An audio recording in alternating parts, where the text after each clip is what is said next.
নমস্কার বন্ধুরা, মিঠু কুকিং চ্যানেলের আরেকটা নতুন রেসিপিতে আপনাদের সকলকে স্বাগত। আশা করি সকলে ভালো আছেন আর সুস্থ আছেন।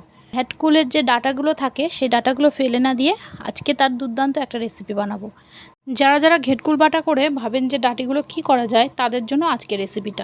চলুন তাহলে শুরু করা যাক ঘেটকুলের চচ্চড়ি। আর হ্যাঁ, যারা যারা আমার চ্যানেলটা সাবস্ক্রাইব করেননি অবশ্যই করে সাবস্ক্রাইব করে দেবেন আর ভিডিওটা শুরু থেকে শেষ অবধি দেখবেন, তাহলেই আপনারা বুঝতে পারবেন। ডাটির চচ্চড়ি, তো চলুন শুরু করা যাক ভিডিওটা। ঘেটকুলের ডাটি চচ্চড়ির জন্য ঘেটকুলের ডাটি তো অবশ্যই লাগছে, আর এটাকে আমি সেদ্ধ করে নিয়েছি। কতটা সেদ্ধ করে নিয়েছি দেখাচ্ছি আপনাদের। এই যে দেখতেই পাচ্ছেন সেদ্ধ করে নিয়েছি এটা। আর তার সঙ্গে অবশ্য করেই লাগছে কাঁঠালের আটি। কাঁঠালের আটিটাও সেদ্ধ করা। এই যে নিয়েছি আলুটা সেদ্ধ করে নিই, আলুটা সেদ্ধ করতে লাগবে। তার সঙ্গে নিয়েছি পটল, আমার নিয়েছি কাঁচা লঙ্কা আর রসুন। এই হচ্ছে আজকের সবজি।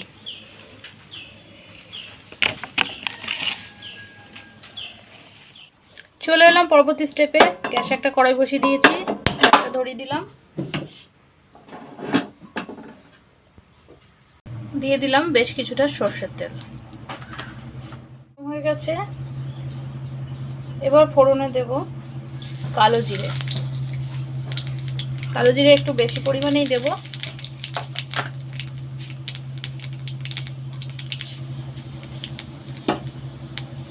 দিয়ে দিলাম রসুন কুচি,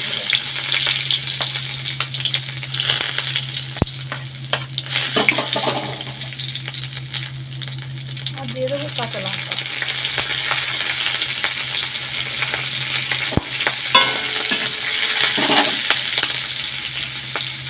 একটু পরিমাণে নুন দিয়ে দেবো, তাহলে একটু ছিটবে না।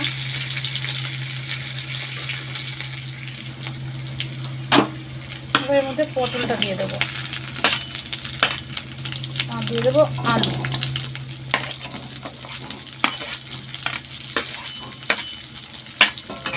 আলু আর পটলটাকে খুব ভালোভাবে ভেজে নেবো।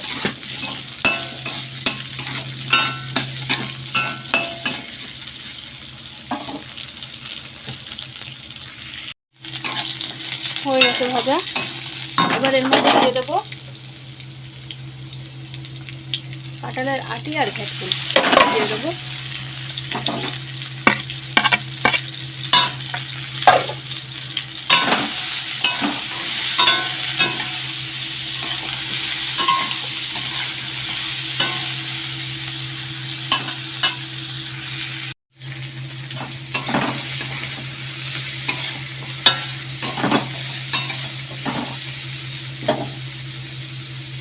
দিয়ে দিলাম লবণ।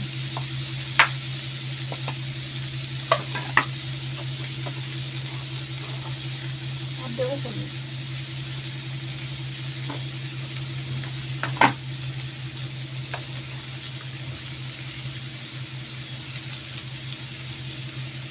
কিছুটা পরিমাণ সরষের তেল দিয়ে দেবো, তখন আমি তেলটা একটু কম দিয়েছিলাম।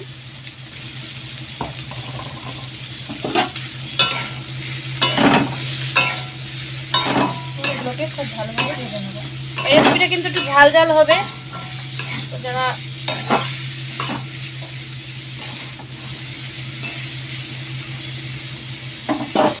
ঝাল কম দিলে গলা ধরতে পারে, ঝালটা একটু বেশি দিতে হবে।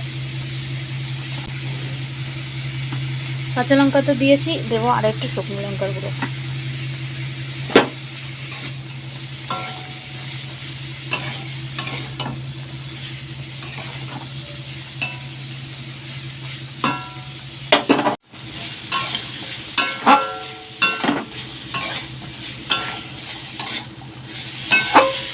এটা কিন্তু ভাজা ভাজা হয়ে গেছে, ডাটিগুলো আগেই সেদ্ধ আছে।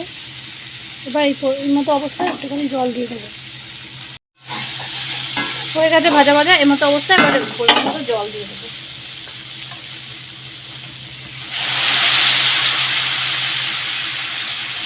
দিলাম জল, বেশি একটা জল দেবো না, আগেই সেদ্ধ করা।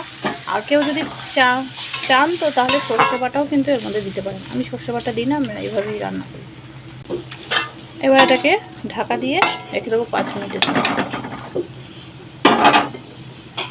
দিয়ে দিলাম কিছুটা পরিমাণে চিনি।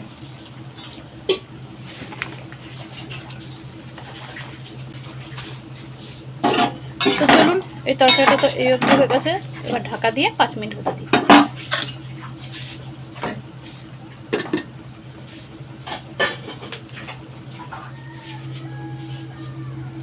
5 মিনিট হয়ে গেছে, এবার ঢাকা খুলে নেব। জলটা একেবারে টেনে গেছে।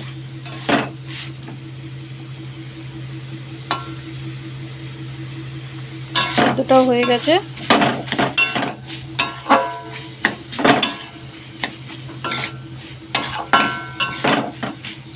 এই তরকারিটা এক থালা ভাত দিয়ে খাওয়া হয়ে যায়, বেশ গরম ভাতে দুর্দান্ত খেতে। তার সঙ্গে যদি একটু লেবু থাকে তো তাহলে কিন্তু আরও ভালো লাগে। তো যতক্ষণে এটা হচ্ছে ততক্ষণে আপনার ভিডিওটাতে একটা লাইক দিয়ে দিন, আর কি ভিডিও দেখতে চান তা জানাবেন কমেন্টে, আর অবশ্যই চ্যানেলটাকে সাবস্ক্রাইব করে দেবেন। আর যদি রেসিপি ভালো লাগে অবশ্যই শেয়ার করতে ভুলবেন না। একটু মিষ্টিটা চেক করে নিন। এটা তো হয়ে গেছে। এই মতো অবস্থায় একটা লেবু অর্ধেক করে নিয়েছি, এই লেবুটাকে চিপে এই রসটা এর মধ্যে দিয়ে দেবো। ঝালটা একটু কম হয়েছিল, পরে আমি একটু ঝাল অ্যাড করেছি।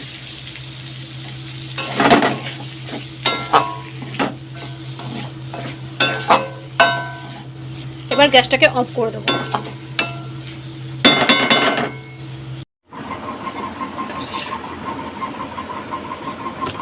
রেডি হয়ে গেল ওলের ডাঁটার চচ্চড়ি। আপনারাও বাড়িতে বানান, আর কেমন লেগেছে কমেন্টে জানাবেন অবশ্যই। আর গরম ভাতের সাথে সার্ভ করে দিন, গরম গরম ভাতের সাথে সার্ভ করে দিন। সাথে যদি একটু লেবু হয় তো তার সাথে দ্বিগুণ হয়ে যাবে।